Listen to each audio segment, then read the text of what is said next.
Sir, ಈಗ ಜನರು ಕೂಡ ನ್ಯಾಯ ಸಿಗಬೇಕನ್ನೋ ಆಲೋಚನೆ ಇದ್ದಾರೆ ಸರ್. ಸ್ನೇಹಿತರಾಗಿ ಅದೇ ಮತ್ತೆ ಒಂದು ಸಾರಿ ಕೇಳೋದು, ನಿಮ್ಮ ಹುಟ್ಟುಹಬ್ಬ ಸಂದರ್ಭದಲ್ಲೂ ಕೂಡ ಯಾವತ್ತೂ ಆತ್ಮೀಯತೆ ಬಗ್ಗೆ ಮಾತಾಡಿದ್ರು, ಒಂದು ವಿಡಿಯೋ ನೋಡ್ತಾ ಇರೋದು ನೀವು ಅವರು ದರ್ಶನ್ ಅವರು ಕ್ರಿಕೆಟ್ ಟೈಮ್ ಜೊತೆ ತುಂಬ ವೈರಲ್ ಆಗ್ತದೆ ನಿಮ್ಮ ಸ್ನೇಹಿತರಿಗೆ. ಯಾವತ್ತೂ ನಾವು ಒಂದು ಹೇಳ್ತೀನಿ ಕೇಳಿ,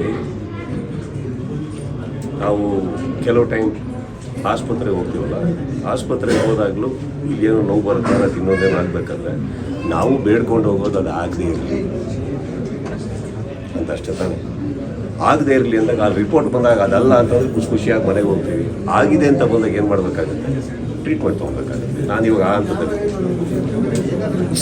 ಜಸ್ಟಿಸ್ ಬೇರೆ, ಫ್ರೆಂಡ್ಶಿಪ್ ಬೇರೆ, ರಿಲೇಷನ್ಶಿಪ್ ಬೇರೆ, ಇದೊಂದು ಬೇರೆ. ನಾನು ಇವತ್ತಿಂದಲ್ಲಪ್ಪ, ನಾನು ಯಾವತ್ತಿಂದ ಯಾರ ಬಗ್ಗೆ ಏನು ಮಾತಾಡೋದಲ್ಲ, ನನಗೆ ಬೇಕಾಗಿಲ್ಲ. ಚಿತ್ರರಂಗದಲ್ಲಿ ಅಂದಾಗ ಈ ಚಿತ್ರರಂಗ ನಾನು ಸೇರ್ಪಡೆಯಾಗಿರೋದ್ರಿಂದ ಚಿತ್ರರಂಗದ ಮೇಲೆ ಒಂದು ಕಪ್ಪು ಚಿಕ್ಕೆ ಬರೋದು ನಮಗೂ ಇಂಟ್ರೆಸ್ಟ್ ಇಲ್ಲ, ನಮಗೆ ಇಷ್ಟ ಇಲ್ಲ. ಇಲ್ಲಿ ತುಂಬ ಜನ ಸೇರಿ ತ್ಯಾಗಗಳನ್ನ ಮಾಡಿ ದುಡ್ದಿದ್ದಕ್ಕೆ ಕನ್ನಡ ಚಿತ್ರರಂಗ ಇವತ್ತು ಬಂದಿದೆ. ಎಷ್ಟೋ ವರ್ಷಗಳ ಇತಿಹಾಸ ಯಾವುದೋ ಒಂದರಿಂದ ಹೆಸರಾಳಾಗೋದು ತಪ್ಪಾಗುತ್ತೆ. ಅದಕ್ಕೆ ನಮ್ಮೆಲ್ಲರ ಆಸೆ ಆದಷ್ಟು ಬೇಗ ಇದಕ್ಕೊಂದು ನ್ಯಾಯ ಸಿಗಲಿ, ತಿರುಗಿಸಿದ್ವಿ. ನಿಮ್ಮಷ್ಟೇ ಖುಷಿ ನಾವು ಪಡ್ತೀವಿ. ಅಕಸ್ಮಾತ್ ಆರೋಪಿ ಯಾರು ಅಂತ ಹೇಳೋದಕ್ಕೆ ಜಡ್ಜ್ ಅಂತ ಒಬ್ಬರು ಕೂತ್ಕೋತಾರೆ, ಅದಕ್ಕೆ ನಾವು ತಲೆ ಬಾಗಬೇಕಾಗುತ್ತೆ.